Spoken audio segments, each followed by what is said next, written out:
British weapons and military vehicles may be able to be produced in Ukraine under license, which will ease the country's dependence on foreign supplies, British newspaper The Telegraph writes. The article also says that representatives of British companies have already visited Kyiv to discuss the establishment of such an enterprise.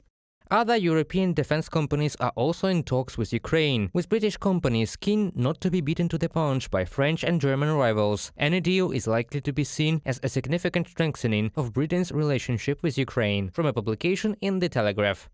Lithuania has provided Ukraine with the first batch of Bosfor L70 anti-aircraft guns and their ammunition. This was announced by the Minister of Defense of Lithuania, Arvydas Anušauskas. Earlier, it became known that 38 anti-aircraft guns will be delivered as part of the assistance package from Lithuania.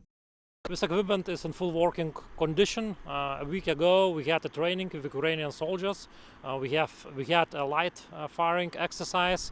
Also, the Ukrainians were trained how to use this equipment. And why we are doing this is the answer is very simple. Lithuania is with Ukraine from the beginning of the war, from 2014.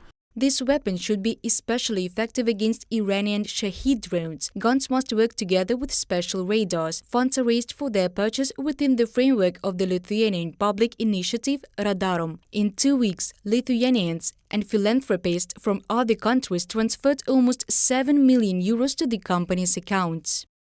Of course, the more anti-aircraft systems, the easier it will be to shoot them down. In any case, this is an increase in air defense, and this is a plus, a few shot down Shaheds. But this is a complex problem that is not solved only by anti-aircraft guns, but also by systems that can warn about a raid in a timely manner.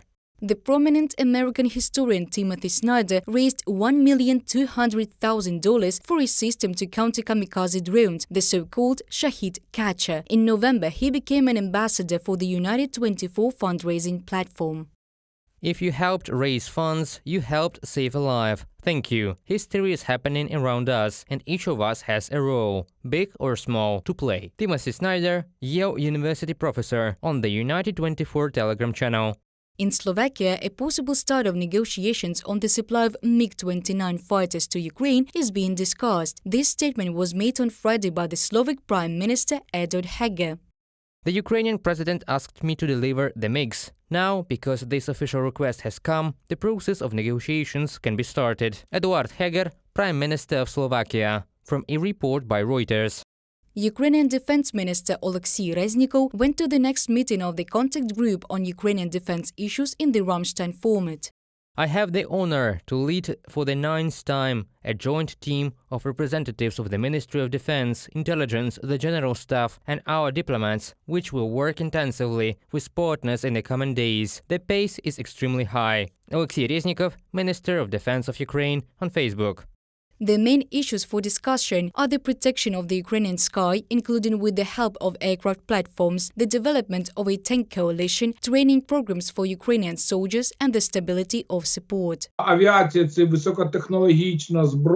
Aviation is a high-tech weapon, and in addition to aircraft, it requires huge investments in infrastructure. Even such a question, where they will be based, because any place can be hit by Russian missiles, and therefore Western allies must be sure that these aircraft will not be immediately destroyed. Therefore, this is a very important question, and if any decisions are made at Ramstein on this matter, then these decisions will be implemented at least until the end of this year.